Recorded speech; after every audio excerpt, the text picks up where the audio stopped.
And then Peaq is like the machine economy for robots. So I know you can talk more to them. I think Peaq is a solid project. I think it'll do very well. It has performed very well over the last few months. I know they have some ambitious goals, and I think that they will do well. Natix is also collecting data for autonomous vehicles. So their main data flow, their most valuable data flow, they have a hardware device you can plug into Teslas, and it collects all of the multi-camera data.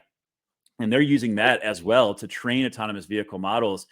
I know they were on a robotics space recently, and their founder was talking about how they're working with a lot of these companies that are getting into self-driving vehicles, and they need the amount of data they need to collect.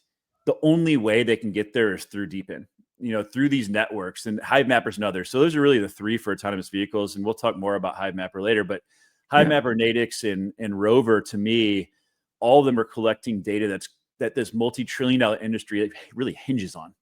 So they're incredibly valuable.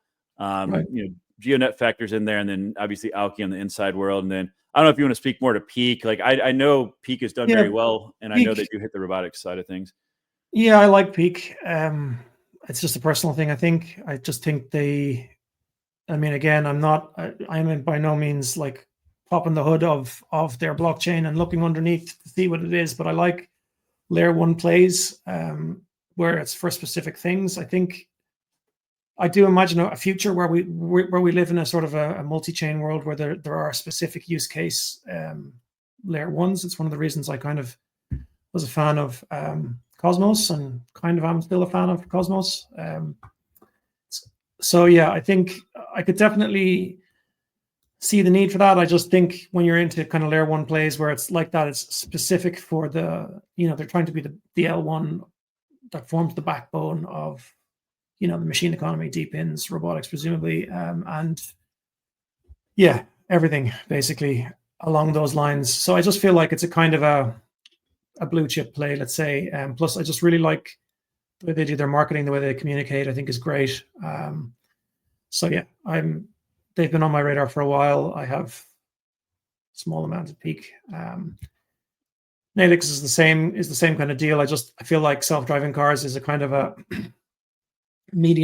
short to medium term thing. Like I don't exactly know how long it's going to take, but I would imagine it's going to be very soon, where we're all just basically being driven around by our electric self-driving cars that are probably plugged in by our Chinese robots. So like I don't think that's like, if that's a decade away, I'd be shocked. That we're at that level of sort of automation around us with robots and everything. It'll be sooner. It'll be sooner. Yeah.